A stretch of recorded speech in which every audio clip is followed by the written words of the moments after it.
Hi, welcome. Simon here, and I hope you're doing well. In this video, I'll be doing a teardown on a Dell gaming laptop, and the series of this is G7. Let's take a look here on the keyboard.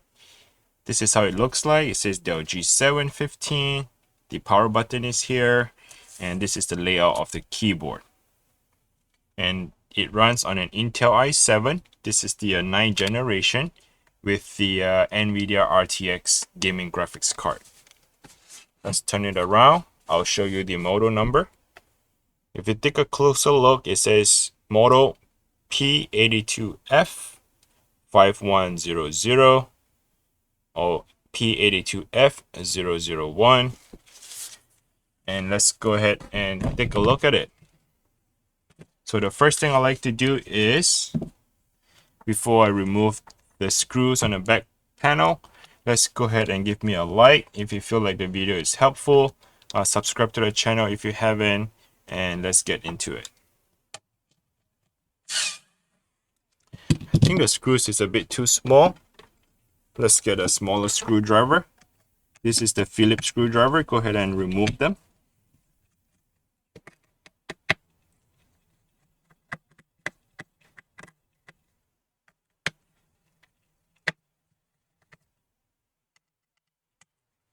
The two screws right in the middle here on the top, they do not come off. Just leave it in there and just loosen up the screws.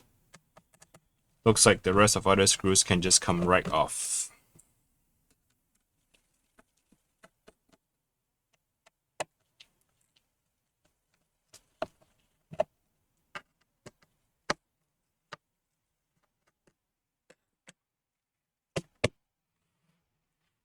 Alright, once you have all the screws removed, I just pop open the back cover. Let's take a quick tour and explain to you what are the components and what we can do and what not. These two right here are your CPU fan. It exhausts the heat away from the computer and also to the side of the computer. On both fans, away from the computer and the side of the computer. In this little plastic, underneath the plastic, you can see there are two RAMs. And these two RAMs, you can actually upgrade the RAM if you like. So to upgrade the RAM, what you want to do is to push these two little clipper. You push them on away from each other. So the clipper goes like this. It clip onto the RAM. If you push that clipper away from each other, then the RAM will just pop straight up at about 45-degree angle, and you can slide the RAM away from you. Now let's take a quick look here. Here it says 8 GB PC4, 8 GB of DDR4 RAM. So this computer here has 8 and 8, so that is 16 gigs of RAM. And I believe you can upgrade 16 and 16, that would go up to 32 gigs of RAM. Alright, I'll link the RAM in the description below. If you're interested to buy or upgrade your RAM, you can go check it out Amazon or eBay, and that would link you directly to the right RAM and how you can upgrade your computer. Now to install the RAM, what you want to do is, there's a slot here, right? So make sure you align the slot in the right position. If you take a closer look, you can notice that the left is a bit shorter, the right is longer. So this part is longer, this part is shorter. Look at the bracket on the RAM, slide it in at 45-degree angle, and then push it down. And you can hear that the two clipper clips back onto the RAM. Alright, this is your battery. And if your battery is swollen, if you feel like there's a lump on the battery and it's bulging, like it's pushing each other, then that is the time when you want to replace the RAM.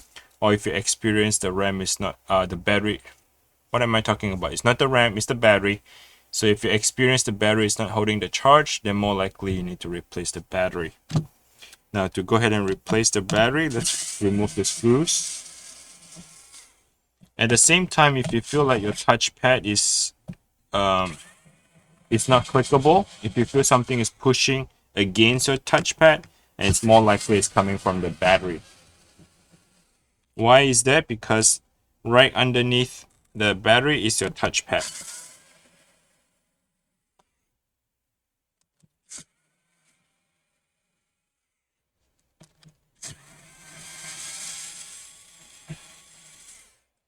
All right, once you remove all the screws, what you want to do on this part here, let's see.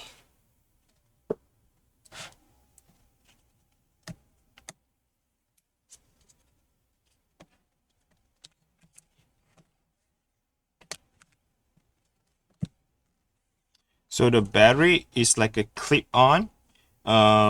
If you take a closer look here, so this connector, this tiny little pin, is snapped right onto the connector. So to remove it, you just leave it straight up, and that's how you remove the entire battery. And if you like to find a replacement battery, go ahead and look up for this XRGXX, and usually you can get the battery from eBay. I'll link it down in the description below again. If you're interested to do the battery replacement, go ahead and check out the link. If the link doesn't work, sometimes the vendor changed the product or ran out the product. Please comment below and let me know if the link works or not. At least I can update the link, and let me know if you find the wrong product, and at least I give you a guidance on where to find the correct product. Okay, now this is your M.2 SSD drive.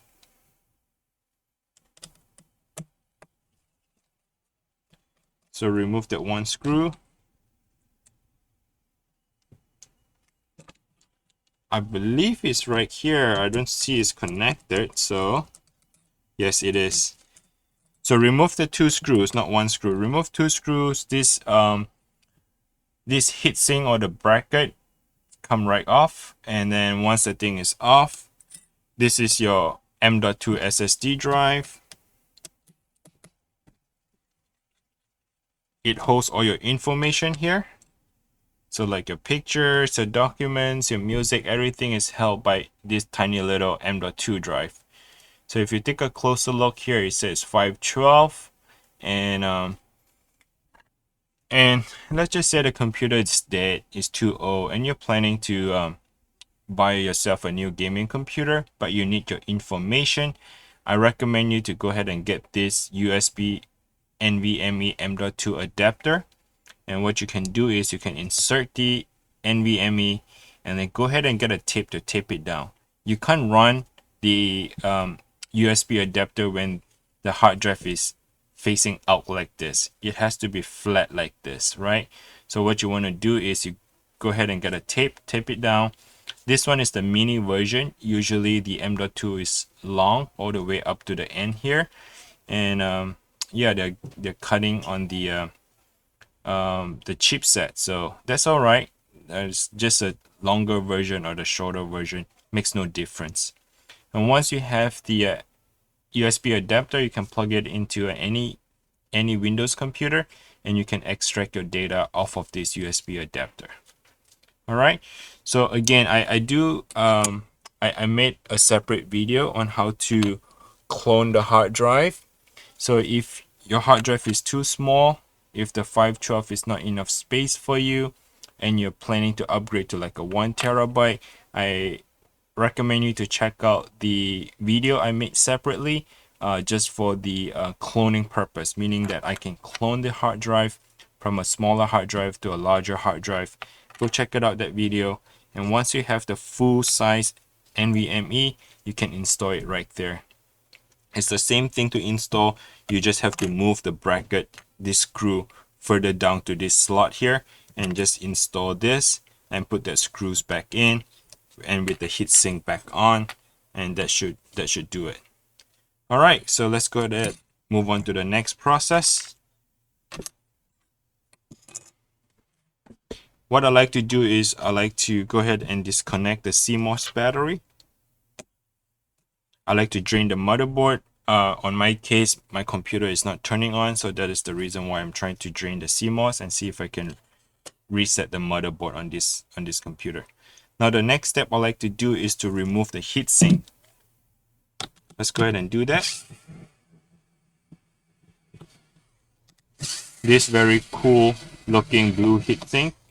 Yeah, it looks like it's real slick.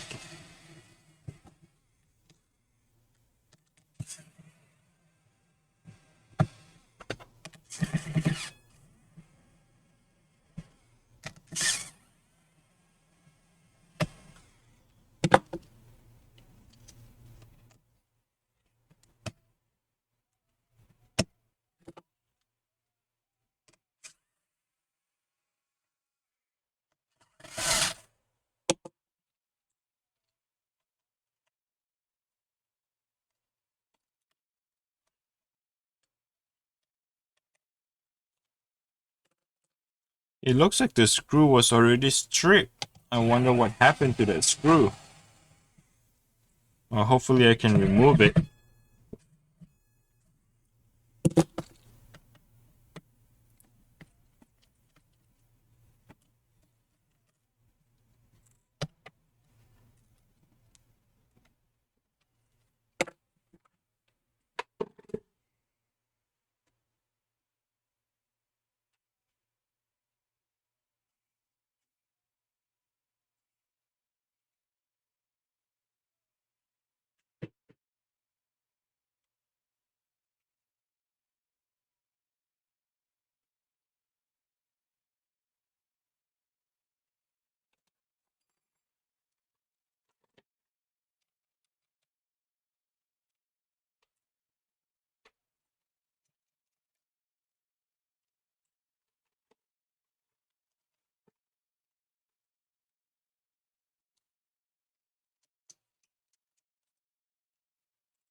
Alright, so this is your CPU fan. I just removed the screws, and one of the screw was slightly stripped, but I was managed to remove it. Now, to disconnect the fan cable right here, the connector, what you want to do is you want to slide it to your left.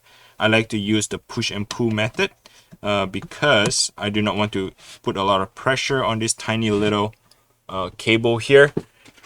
If it snaps, then I would need to replace the CPU fan. So I like to try to push and pull. For some reason, they make it so difficult here.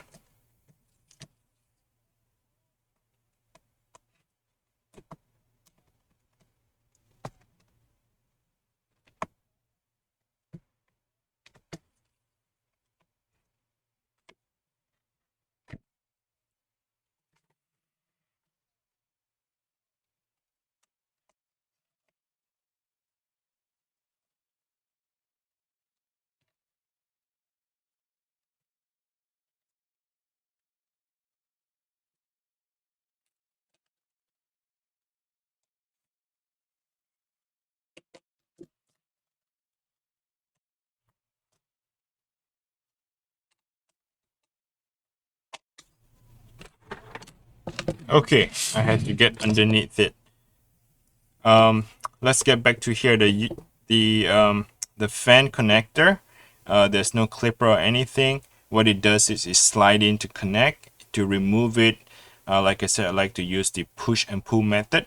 When I say push, meaning I'm using my fingernail tuck underneath this plastic and kind of like push it, right? I push it at the same time I'm pulling it gently. Look at the cables are so tiny, you do not want to put a lot of pressure to pull it. If you happen to pull too hard, you may just break that little cable. All right, so we just remove the fan. If you want to find a replacement on the fan, I believe you need to look up on this model here. It says CN0C04TH. It's very hard to see, but you might want to check out your own CPU fan and let's say what and see what it says. Okay, let's put this on the side. Oh boy, I have so much going on here. Let's see. Okay, all right, let's go ahead and do the same. What I'm trying to do is I like to show you to what you can do to cool off your heatsink, right? So if your heatsink, there's one CPU connector right here, push it away from you. So what I like to do is I like to this is the CPU fan. All right, so what I like to do is I like to share with you on what you can do to cool off your heatsink. So if you take a look at it, it feels like the thermal paste is still a little bit moist. I mean, they are drying up, but they're not completely dry and still see a little bit moisture. So which is good. And this is your graphics card and this is your CPU.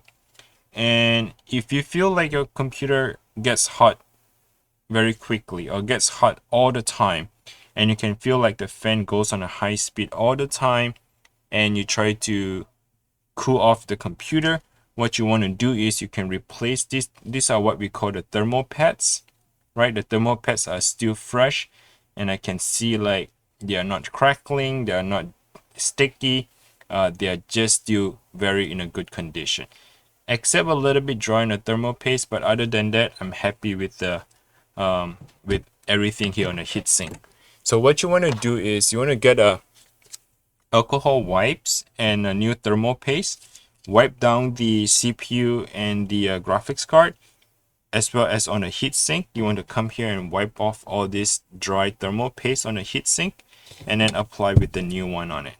Okay, so that way you can actually cool off the computer, you know, reduce the heat on the computer. Hopefully that helps to cool off the computer, not to run or hot at all the times. Now let's go ahead and remove the motherboard. Okay, so what I like to do is to disconnect all the cable. So flip that little clipper. This is for your keyboard backlighting. Flip this clipper up. This is for your touchpad. Run further down. This is your keyboard. Flip the clipper up. Slide the keyboard down. And this is your speaker. So slide the connector down. And this is the speaker. So this speaker has no screw or whatsoever. It comes in a set, meaning that if you remove the connector right here, and the speaker just run along it by removing straight up.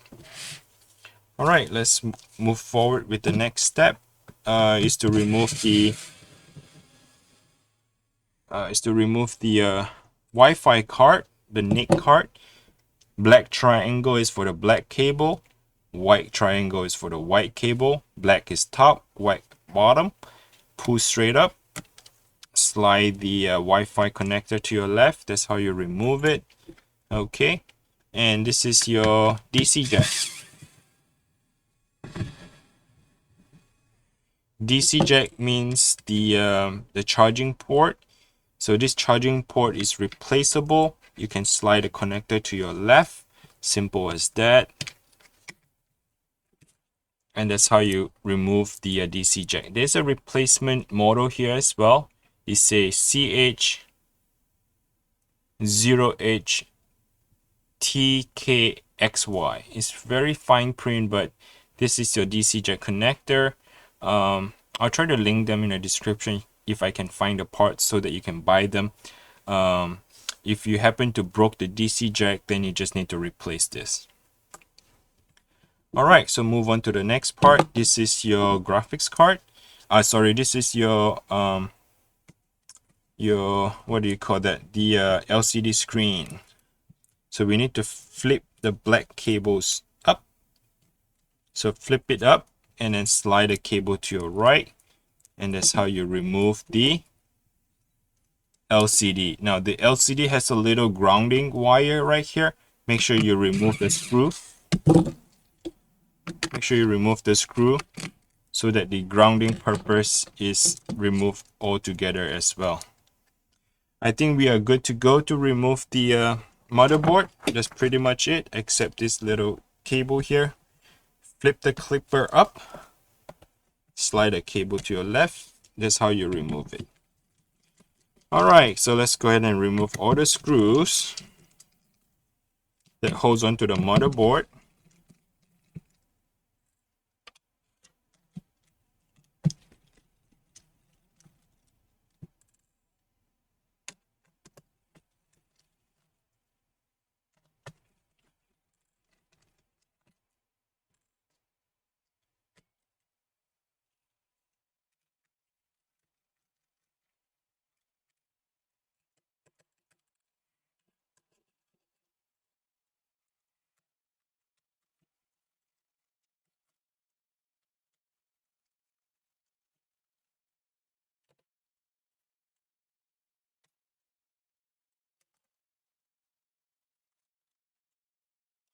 All right, so here comes your motherboard. It's just straightforward. Once you remove all the screws, you can get to replace the motherboard if your motherboard is bad.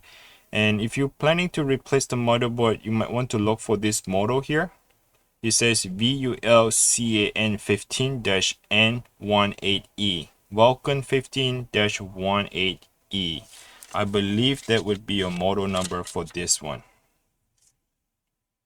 I might be wrong on that part. Let's take a look here. Make sure it's not hidden underneath the RAM. Sometimes they have it written underneath the RAM. Nope, the RAM has no serial number or the model number. So it gotta be on that part right there. So that's how you replace or remove the motherboard. Let's move on to the next part. If you're planning to replace your keyboard, yes, the keyboard is replaceable even with the home button right here. So this, sorry, not the home button, the power button. The power button is on the other side right here, if you can see that. So it's actually coming off from this home button right here. It pressed onto the motherboard on the other side of it. So the motherboard home button is on this part right here. Okay, you see that? So that is the motherboard button for this one. Okay, now here's your keyboard. To replace the keyboard, it looks like it's replaceable. I can see all the screws right here. I'm not going to remove the screws for this purpose, but hope that you can take my advice. You can just remove all the screws and this keyboard will just pop straight up. Okay, same for the touchpad. It's replaceable, and you can do that if you like to replace the touchpad as well. To me, it feels like the hinge is coming off from here. You may have to remove the entire metal plate like this to get to the hinge. Probably not going to disassemble for this. I think the video is already exceeded 20 minutes. It's a bit too long. But just take my advice. I think you can remove the hinge by removing the keyboard, removing this metal. This silver plate is a metal plate, and then you can get to the hinge if you would like to replace the hinge. But if you want to replace the screen, you do not have to replace the entire base of the screen. What you can do is you remove the bezel and then just replace the screen on its own. Alright, so I hope this video helps. Again, if you find this video is helpful, please go ahead and give me a like. Subscribe if you haven't. Comment below if you have any questions. And also I'd like to see, comment below and tell me how did you do with the repair. And if you find the video helpful, just say, hey, thanks, I really appreciate it. That would actually helps me to get going and make more of this sort of video for you. Until next time, thank you for watching. Take care now. Bye bye.